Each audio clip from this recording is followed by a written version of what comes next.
Bienvenue sur À vos marques, créer, lancer, le podcast où l'on parle de création, de formation en ligne et aussi de lancement. Moi, c'est Julie de La Vie en Evergreen. Je vis sur la belle île de la Réunion. Professeure d'anglais à la base, je suis passionnée par la transmission de savoir et le web marketing. Alors si tu es à la recherche de conseils et d'inspiration pour créer un programme en ligne que tes clients vont adorer et recommander, construire une audience à qui vendre, réussir ton lancement, alors tu es au bon endroit. Parfois seul, parfois accompagné d'invités, mon objectif est de te donner toutes les clés pour réussir à devenir la référence dans ton domaine et vivre de ton savoir profitablement. Alors si tu es prêt, je t'invite à t'installer confortablement et c'est parti pour l'épisode du jour. Chers créateurs, chères créatrices de formation, je te souhaite la bienvenue dans un nouvel épisode d'À vos marques, créer, lancer. Et aujourd'hui, j'avais envie de te faire un épisode pratico-pratique comme d'habitude. Je vais te parler des 5 choses à faire entre tes lancements pour t'assurer de mettre en place les bonnes actions pour te préparer à avoir un meilleur lancement pour la fois d'après. Alors bien évidemment, je tiens quand même à faire un disclaimer, c'est pas dès qu'on ferme les portes, qu'on baisse les bras et qu'on souffle et qu'on oublie tout. Non, puisqu'en fait, c'est un moment où tu dois maintenir l'énergie, puisque finalement ta cohorte, il faut l'onboarder, il faut accueillir tes nouveaux élèves, il faut vraiment leur garantir une super expérience et ne pas disparaître. C'est pour ça aussi que j'en ai parlé un petit peu dans l'épisode précédent sur les 10 façons de préserver son énergie pour son lancement. Il faut vraiment, c'est un marathon en fait de lancer. C'est pas juste, voilà, on a ouvert les portes, on a fermé les portes, on a fait le sprint final et on est épuisé et puis on va se cacher. Non, les gens ont payé, donc bien évidemment il faut délivrer à ce moment-là. Quand on ferme les portes, on va leur offrir une expérience client aux petits oignons, on va s'en occuper, on va les chouchouter. Et à côté de ça, on a les 5 choses dont je vais te parler aujourd'hui. Il y en a beaucoup plus bien évidemment, mais moi j'ai fait vraiment cette sélection des 5 choses indispensables pour moi si tu veux avoir un lancement à succès par la suite. Donc voilà, pour la première des choses, ce que je te conseille de faire, c'est de continuellement construire ta liste email. Ça semble être une évidence, mais quand on lance à sa liste email. Donc le but est de continuellement ramener de nouvelles personnes dans sa communauté email en fait, parce que finalement les gens ils vont entrer dans notre univers et on veut vraiment les attirer sur notre liste email, parce que on sait que quand on lance à notre liste email. Donc on n'hésite pas, on continue très régulièrement à parler de sa ressource gratuite, de son freebie, pour que les gens nous donnent leur adresse email pour qu'ils puissent finalement bénéficier entre guillemets de notre séquence de vente au moment de lancer. Voilà. Ensuite, chose à faire numéro 2, c'est vraiment de continuellement se présenter. Alors peut-être pas continuellement, mais assez régulièrement se présenter à de nouvelles audiences. Ce que j'entends par se présenter à de nouvelles audiences, c'est de faire des collaborations avec des collaborateurs, des partenaires, pour que en fait ils nous découvrent et qu'ils aient envie d'entrer dans notre univers. Alors, ça peut être faire des lives, ça peut être aussi tout simplement intervenir sur un média d'un de nos collaborateurs, que ça soit YouTube, podcast ou même blog, mais en tout cas se présenter à son audience et surtout ce dont il faut s'assurer, c'est que son audience correspond à notre audience. On va pas, si on fait par exemple un programme en ligne sur le batch cooking, on va pas aller intervenir chez quelqu'un qui fait de l'emailing, ça n'a absolument rien à voir. Notre cible n'est peut-être pas la même, donc ça n'a aucun sens d'aller faire ce genre de collaboration juste pour se dire je fais une collab. Non, il faut vraiment trier ses collaborateurs sur le volet et vraiment se présenter à une audience qui est ultra qualifiée, parce que là en fait ça nous permet en fait de faire un entre guillemets un bon coup de filet dans une audience qui est la nôtre. Donc voilà, ça c'est pour la deuxième chose à faire. Donc on se présente à de nouvelles audiences. Troisième chose à faire, il faut booster sa cohorte en cours, si on en a une bien évidemment, pour qu'elle franchisse la ligne d'arrivée. Alors souvent, on a lancé notre programme, donc on a ouvert, fermé les portes, accueilli les nouveaux élèves si on a réussi à vendre. Et puis, à un moment, pareil, on baisse les bras, on lâche l'affaire, on se dit « c'est bon, c'est fait ». Mais par contre, si tes clients, en fait, ils n'ont pas de résultat, sache qu'en fait, pour ton prochain lancement, ça va être très compliqué de réussir à vendre à nouveau.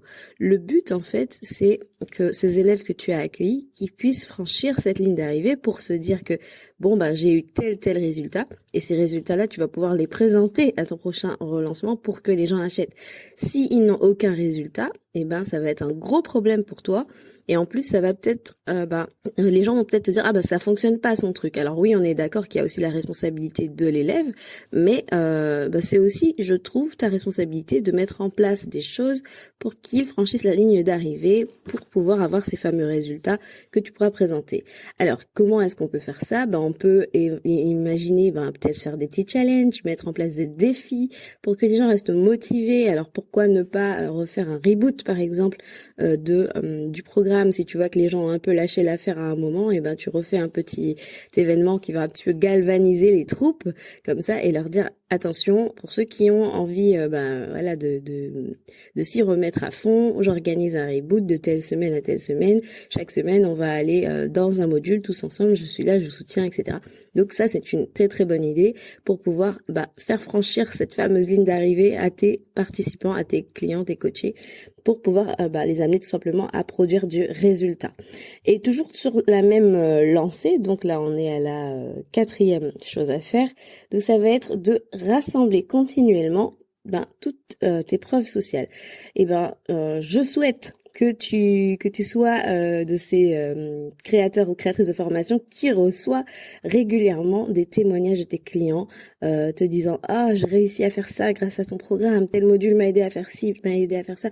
N'hésite pas, ce sont des témoignages comme ça, pas simplement les témoignages finaux, mais même ceux que tu récoltes au fur et à mesure, n'hésite pas à les rassembler. Ça, bien évidemment, plus ces fameux témoignages finaux dans un dossier spécial. Rassemble-les au fur et à mesure puisque tu vas en avoir besoin au moment de relancer, que ce soit pour tes textes de vente, ta page de vente, tes emails de vente, tes posts, etc., ta communication sur les réseaux sociaux. Vraiment, rassemble-les et surtout, mets un focus à ce qu'il soit vraiment multi-format parce que selon le profil d'acheteur que tu auras en face, il y en a qui ont besoin de voir une vidéo, il y en a qui peuvent se suffire de texte, etc.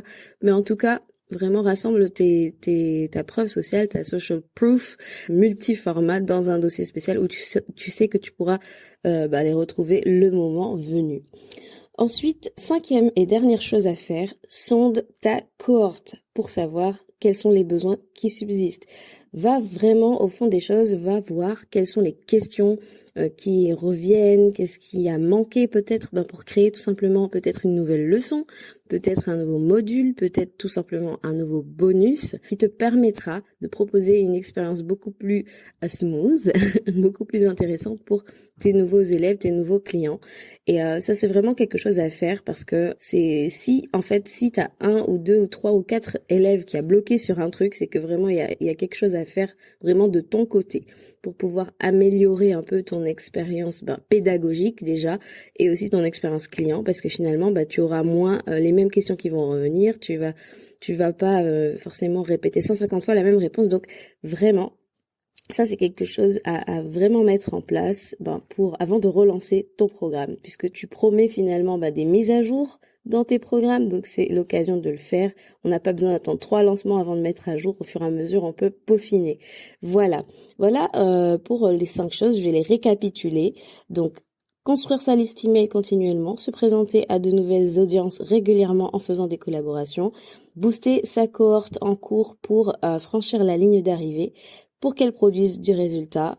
On rassemble les preuves sociales, on sonde sa cohorte pour savoir quels sont les besoins qui subsistent et bien évidemment, on continue à créer un contenu gratuit de qualité qui va continuer à attirer les gens dans notre univers, tout droit sur notre liste email où ils vont finalement maturer au fur et à mesure des différentes phases de conversion. Voilà un petit peu pour cet épisode pratico-pratique. Merci d'avoir écouté jusqu'ici. C'était un peu court aujourd'hui, mais j'ai voulu qu'il soit comme d'habitude, straight to the point, droit au but. Vous savez qu'on n'est pas là pour trier les lentilles.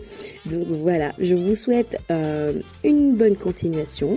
Quant à moi, je vous retrouve sur Instagram, là où se passe le day-to-day, j'ai envie de vous dire, le fun au quotidien, sur la vie en Evergreen. Donc n'hésitez pas à me suivre là-bas La Vie en Evergreen. N'hésitez pas à venir me rejoindre, m'envoyer un petit DM pour me dire si oui ou non vous appréciez les podcasts, les épisodes de podcasts que je vous produis. Je vous retrouve la semaine prochaine. N'hésitez pas à me laisser 5 étoiles sur la plateforme d'écoute sur laquelle vous vous trouvez. Et voilà, c'est tout pour aujourd'hui. À bientôt.